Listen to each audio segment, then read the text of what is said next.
Hey everybody, good afternoon, good day, good evening, whatever the hell it is. What's up? I'm gonna do another one of these. I got a giant pile. Let's see if we can get through them all. We'll get through them all. And I got another giant pile, and another giant pile, and another giant pile. No. I'm gonna break these up into as many as I can, and keep this video, I don't know, not too long, hopefully. Let's get into it. I talked about Hamish Kilgore. I always do that. Hamish Kilgore last time out, and I just wanted to show the book that I just got that I've been reading. Was already reading Needles and Plastic, the first 7-8 years of Flying Nun, covering all the releases. There's Mr. Kilgore right there with the founder Roger Shepard of Flying Nun. So this book is beautiful. It's great. It's really in depth on every single release and gives you tons of information, of course.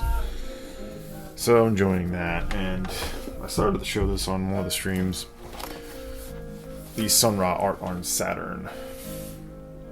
Done with a friend of mine, Chris Reisman, who owns Hudson Valley Vinyl in Beacon, New York, with Sun Ra sort of archivist Erwin Chusett. This is all of mainly Chris's records, his Sun Ra collection, and it's a art book.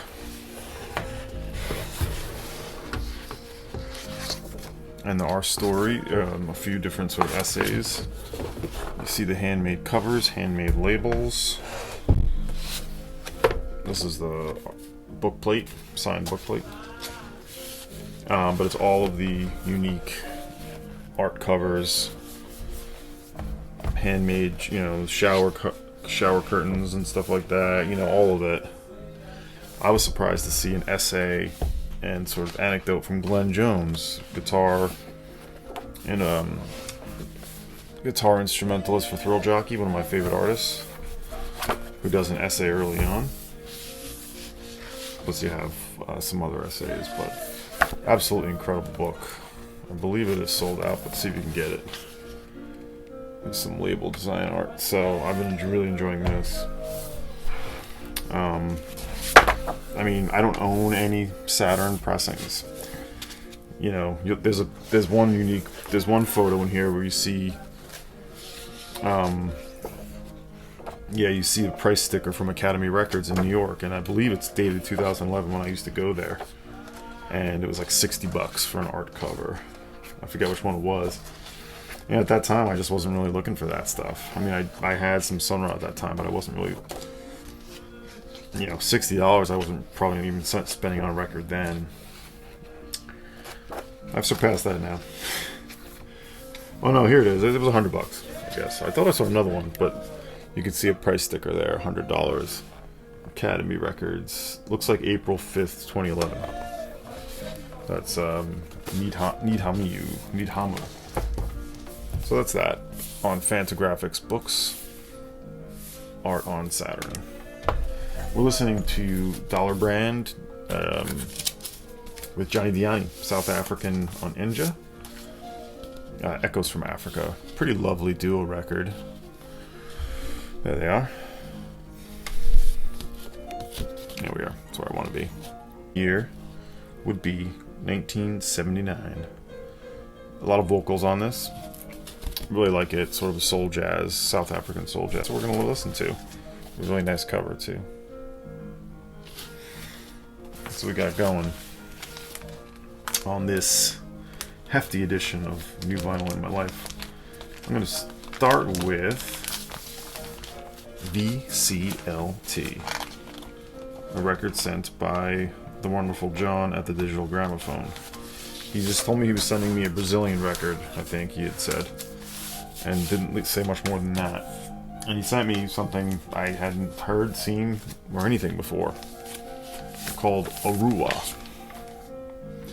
This is Roma. It's from 2019. It's kind of a sort of kitchen sink style indie rock group, doing a lot of stuff. It's all in Portuguese. I thought of it like Tame Impala, a Portuguese Tame Impala or Brazilian Tame Impala, like the good years of Tame Impala. Bunch of different inserts with this. Now this band, I didn't really know anything about. Apparently, John tells me they had toured with Doug Marsh, Built to Spill. I don't believe they are touring with him right now, but this is on white vinyl, if you care. White vinyl, not a huge fan of, but it sounds good. I love this record. Really good. It's hard for me to really pin it down. I'll put a sample in with a bunch of these, and you decide. I mean, there is sort of, like they're trying something different on every song, and there is a sort of like modern psychedelic pop thing happening, but done in a very freewheeling style. Really, really good. From Rio de Janeiro. It's on the, I can tell what that label is. ACDFB Records. Urua. Roma. Thank you, John. A good one. A really good one. In Stunty's most recent stream, I always tune in after the fact. I try to make them live, but that's right when I get out of work and right when Friday hectic chaos time is. But I had this on my pal to show, and he showed it too. Truly will be a favorite of the year. The most stunning cover. Really segues nice from the Sun Ra book. Switched on Ra by the Bitchin Bajas. Beautiful edition. Beautiful textured silkscreen sleeve. Yeah, no even need for an insert on this. This cover's enough. Truly one of the most beautiful covers. And it's so good. It's more of Bitchin Bajas doing their sort of mind melt thing and taking all Sun Ra songs and doing it. Space is the place kicks it off. They really do take it and give you the essence of Sun Ra, but put their own Bitchin Bajas feel to it. And it's one that you can sink in your chair with, if you know what I'm saying. I just can't get enough of the cover. It made me think, this is Drag City, which I'm going to do a feature on Drag City soon. Greatest label. Recorded in 2021. It's been out digitally and on cassette earlier than that, but just finally made it to vinyl. Cut by Carl Saff. Great vinyl mastering engineer. There's that. It made me sort of realize that I had a 7-inch that I forgot I had for the Bitchin Bajas, the very first 7-inch. This was actually released on Record Store Day, maybe 2010, when it was brand new. It's not like an official Record Store Day release, but it was back when small labels would jump in and put their own stuff out. Back when Record Store Day had... I mean, that shit's dying. Can we be honest? It's really pathetic right now. There is actually, maybe in the next update, one record. No, I did take home 2 records, but I don't wait in line or anything. Working at the store, I've talked about this. I'm able to get access to the records, which is nice. I was away anyway for Black Friday. But anyway, Bitchin Bajas with Mundo. I had originally bought this for Mundo. I'm like, I don't know who this Bitchin Bajas band is, but this is the very first release, and it's good. It's them in their style, but like more lo-fi. So I pulled that out and played it. Happy to have it. So that's that. The Bitchin Bajas switched on Ra. Sun Ra covers is incredible. R.I.P. Gal Costa. When she passed, I finally decided to pull the trigger. I had this record in the cart. I've wanted this for ages because it's classic Tropicalia, psychedelia for Brazil. One of the few self-titled records, just called Gal, I guess, technically. I mean, look at the cover. I think there are repressings of this. It's from a really good dealer in Brazil. It's from 1969, the Philips label. The insert with Caetano Veloso's writing there. Another member of that sort of scene. There's a 1982 pressing, which is a little cheaper. But I was looking at this, and the price was fair. I just decided, she just passed away. If I don't buy this now, I don't know when I will. It is a nice copy, too. Original Philips label. And it truly is a mind bender, especially side 2 with the empty boat and Objeto Sim, Objeto Now, which is a Gilberto Gil cover. Or a few of the songs here are written by Gilberto Gil as well as Jorge Ben. sort of a little bit of both. You have a Roberto and an Erasmus Carlos track, but that side 2, the first half of side 2, gets just insane. I've played this for people, and they're just like, this is unhinged, and I can't. It's too much for me. Go back to the sort of more ballady stuff, which I like too, but this one just gets way out there, and that's why I like it. 1969 on Philips. I got this from Soul Disco, I think it was. I have the business card here somewhere. So stoked and thrilled to finally have that. Really, it would have made my Psychedelic 100 for sure. I'm going to put that there. And they threw in a bonus, a record I didn't know by Jorge Ben. Años Dipois, if it's French, but no, I haven't listened to this yet. 73. It looks like it's going to be good. It is a little beat, but it is a Brazilian pressing, original pressing. I haven't looked it up, I haven't listened to it yet, but glad I have that. So a little Brazilian entry there. Finally got these. It took about a month to get these. I was down in Philly to see this great band, June of '44, and I picked up the last reasonable copy of this I could find. The only thing I didn't have by them, the first EP, a series, Sharks and Sailors on Quarterstick.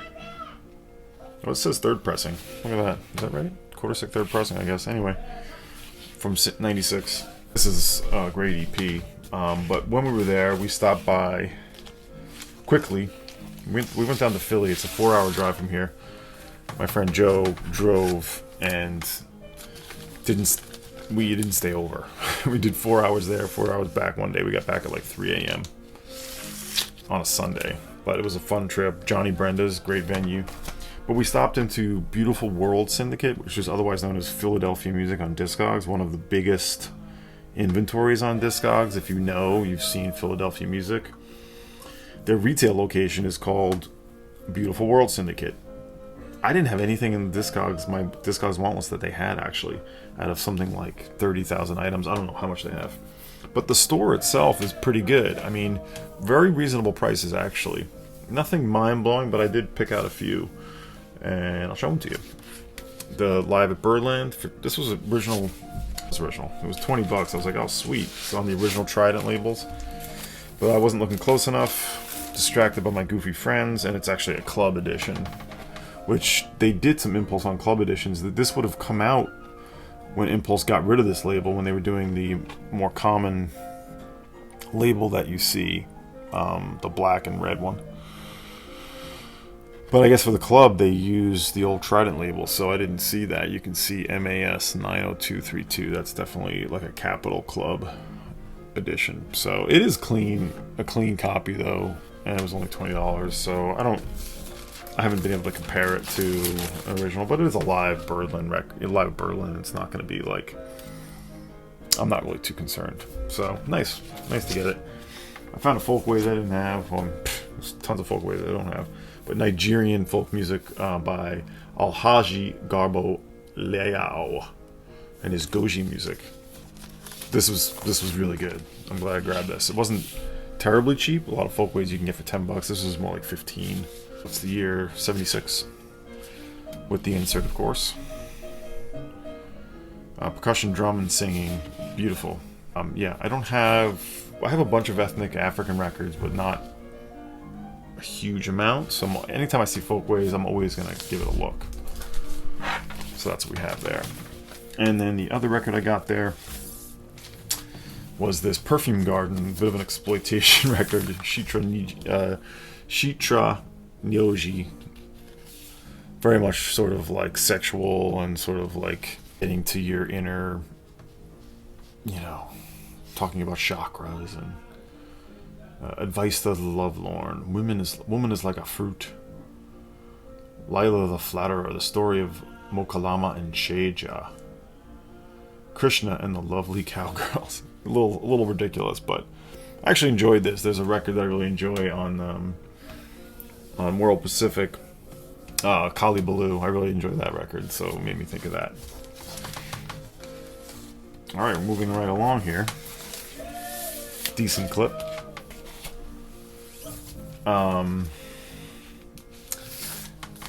this is my James Buttery impression.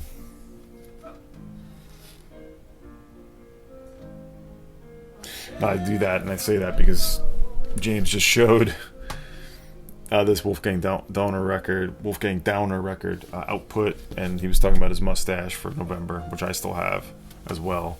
It may be gone by the next time you see me, but I also recently got this within the last couple of months. Definitely a tougher ECM to find and truly bonkers. Singular record, more hard to call this a jazz record. But Eberhard Weber, Fred Braceful, and Wolfgang Dauner. Kind of, there's a krautrock sort of element to this, or a jazz rock kind of element to it. But just a truly ridiculous, bizarre cover. And a fun record. Sort of will make you sort of go crazy for a little bit, and also sort of like lull you into its sort of charm. I think it's a really cool record. Piano ring modulator. I'm playing a clavinet. Wolfgang Dauner. Percussion and voice for Braceful. And Weber, or Eberhard Weber. Bass, cello, and guitar. I'm going to put on another record, but it is going to be this one, and I'll show it to you and we'll talk about it. I've been scooping up all of these Holger, Czukay, Connie Plank, late 70s, early 80s records. And so we're going to play a little bit of that. Okay, so Full Circle. I believe second album with Holger Czukay, but Wobble and Jaki Leibzeit also credited on this. And from 1979, I think it is, right around the time he was doing all this stuff with Connie Plank. The Few record was recorded right around this time. The Japanese record I've talked about before.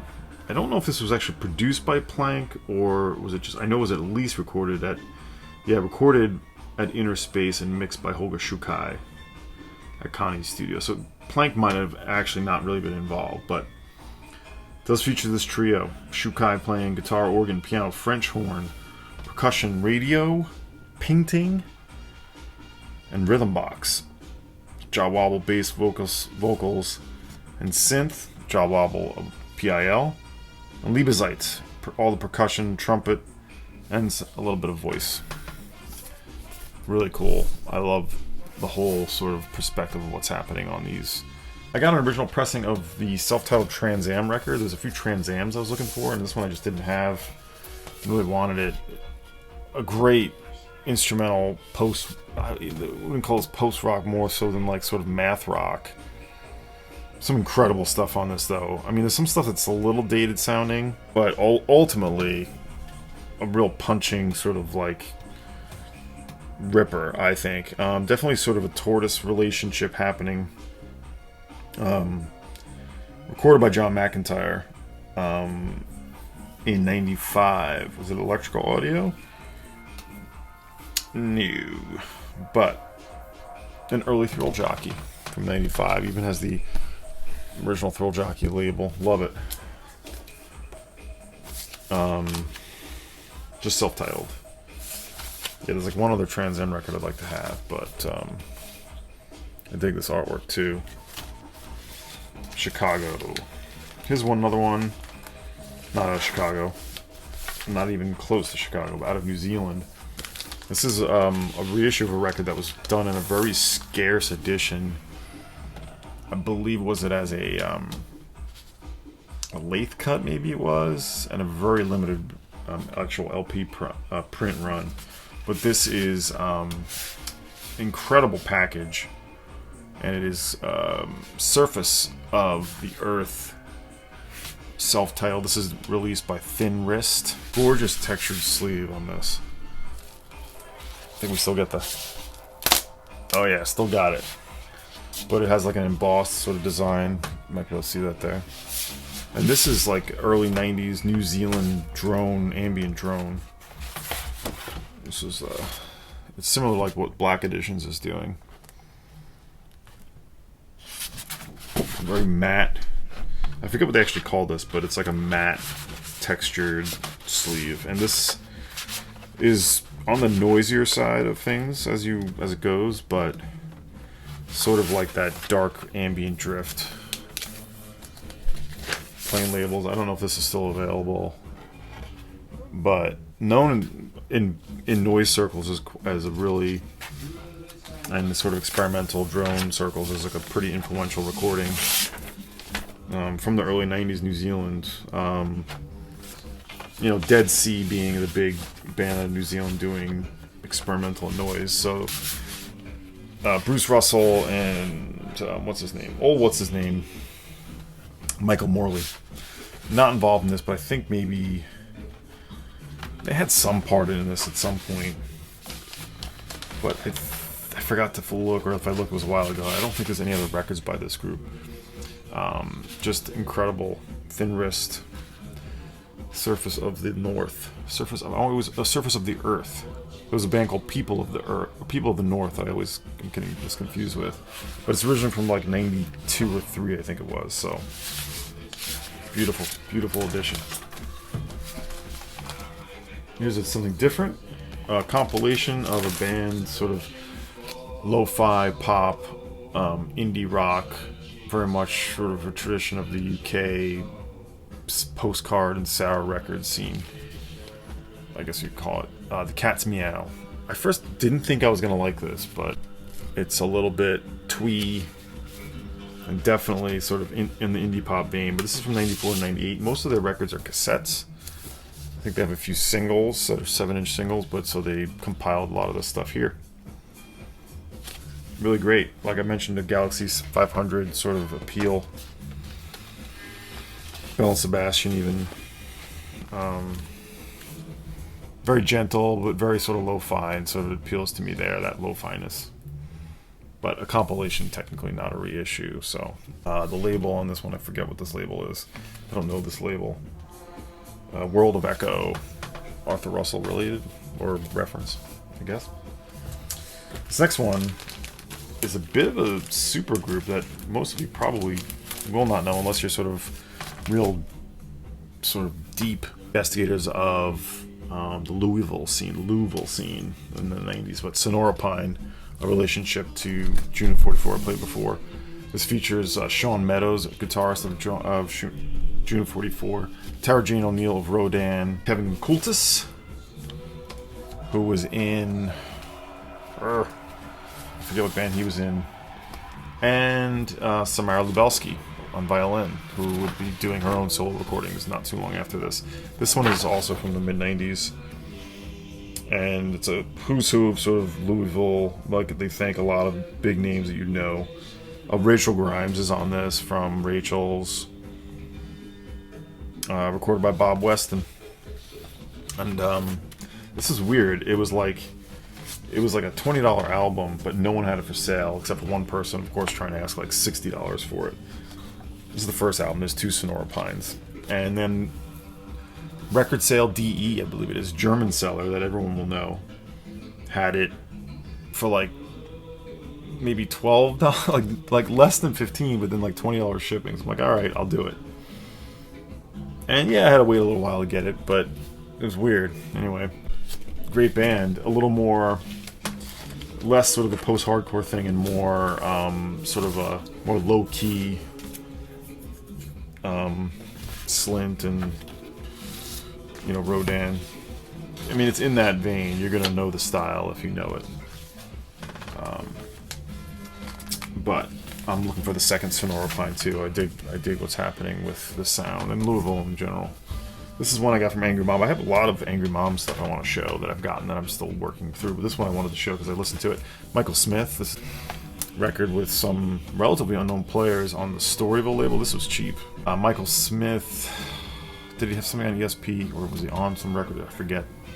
This is from '72. We have Michael Smith, Kent Carter, Lawrence Cook, and Ivan Krzaran, percussionist. Look at Michael Smith here looking like a real freak. Pretty good record. Reflection on Progress. I need more time with it, but it was a cool perspective. I sampled it quickly in the store when I was there. And here we have it. This next one I probably should have showed more at the top, but others have shown it. I finally picked up a copy of Orgasm by Alan Shorter on Verve. I got this for a great deal, and it was probably too good to be true. Graded as a VG sleeve, but very nice. A little hole punch. We have Gato Barbieri's on here. Alan Shorter doing flugelhorn, of course. Wayne Shorter's brother, as you know. Reggie Johnson bass with personal changes around a different Charlie a little bit. Charlie Hayden, Muhammad Ali, and Rashid Ali on drums. Not too intense, but in the right intense. You know, I mean, I like intense sort of free music, but at some point I need a little bit of a breather. This one is sort of navigates both worlds in a really nice way. It looks so clean, and the description was that it was so clean, except it does have on the final track, which is Orgasm, there is clicks. There are clicks through about half of it. I found that it didn't totally bum me out too much. And the rest of it is like near mint. It's funny. Someone just totally just screwed that track up.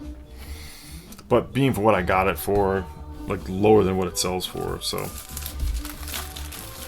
you know, I went for it. I'm not unhappy, but I'm not that upset. I will not be trying to upgrade this unless it comes across. I'm not going to be bidding on this in Carolina Souls auction. That's a whole other story we'll talk about. But here's one I know the VC Ambassador has shown. This is my second record by Hamza El Din, maybe the best one. The Water Wheel. Escalade, a very cheap record on the None Such Explorer series. Playing the oud, voice in oud, very sort of sublime. Sort of journeyman-like music from 1971. Just good, relaxing, sort of, but enriching music. Really great. Something very different. This is a artist performing out of the early 80s LA sort of punk scene that was happening, I guess pre-metal.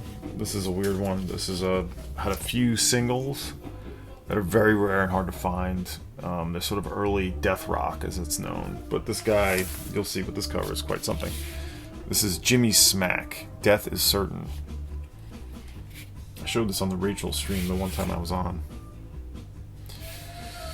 This is a compilation with a few songs not on the original singles, but he's a little bit older than all the kids and people in the scene then, but he was sort of doing performance art. And the main thing was he was doing kind of Suicide-esque post-punk. Definitely on the minimal synth side of thing though, but the key takeaway was that he was doing it with bagpipes. Great inner sleeve. He was really bringing a performance element to it too. Bagpipes. Bagpipe punk, right? Lionel Rich, you got this bagpipe punk record, there he is. And this cover, I mean, there's a poster of the skull here, but how do you not see this cover and just be like, what is happening? I need to know what's happening here. It's cool. His voice I don't love. He's like, he's like doing one of these. He's trying to be like tough or something. Or like dark, but it comes off sounding a little bit corny. The music is really good, so ultimately I do dig it. Death is Certain. This is a German label, Neckelhus, Kunkelhus, 2022. Jimmy Smack. And two more. Some indie. This Guided by Voices. Yes, a new Guided by Voices album. No, it's not. I don't buy new Guided by Voices albums. I just can't do it as much as I love the classic stuff. This is a compilation of 3 mid-90s EPs, which, if you know, that's like the golden period of Bob Pollard, and Guided by Voices. I have this one single, but it's 4 different singles. Do I have that? I think I'm pretty sure I do. Get Out of My Stations on Silk Breeze. Static Airplane Jive, Fast Japanese Spin Cycle, and Clown Prince of the Menthol Trailer, all mid-90s. And they're all compiled on here. Great songs. Never been done before. And it's just like features the classic lineup for GBV. Tobin Sprout, Mitch Mitchell, Kevin Fennell, Jim Pollard, and Dan Toomey. Tui? And Greg Demos. So not, it's not necessarily the B1000 or Alien Lanes lineup, but it's very close to it. As long as you have Mitch Mitchell, Tobin Sprout, and Bob, you're in good business. But I highly recommend this if you like Guided by Voices and don't really feel the need to be buying all the records, which I don't. So this is 93-94, Scalping Guru. It'll be a year-end record for me. I'm loving this Panda Bear with Sonic Boom. Stunty talked about it in the pre-release video with Michael 45, and the Vinyl Douche pulled a Bob Bradley and put the hype sticker on the sleeve on the outside, took it out of the shrink. I love the packaging, and I love how sunny and catchy this is. Insert. It came with a slip mat too, actually. I have that over there. I love this yellow and red inner sleeve. And it is on a nice bright yellow. This is an excellent record. I think it's better than the last few Panda Bears. Not that I didn't like those, but I think this ranks a little higher. And what Sonic Boom brings, his vocals, and just his, I guess it's production. I mean, seems like they really did collaborate on this. They both played a lot of different instruments. Panda Bear doing a lot of acoustic guitar. Again, Reset, Panda Bear, and Sonic Boom. It made me feel really good. Just a good feeling record. And catchy. Like, at first I wasn't sure if it would stick with me, but the more I heard it, it really did. It's on Domino. And I'm happy I got it. I wasn't necessarily going to get it first off, but I am a Panda Bear and Animal Collective fan. Animal Collective not as much recently, but of course Basement 3 and Experimental Audio Research. Great record. Reset. Alright, I'm going to leave it there with this giant pile. I hope you found something to like. I'm excited to spin these more. As to when, I do not know. It's going to be a while because there's more to get to. Yeah, more to come. I want to do that Drag City feature. I have a record sale coming up. A different artist feature. Other things to hatch. That's all there is to it. So I look forward to speaking with you, hearing from you, and talking about more records. So we'll do that in time. Take care.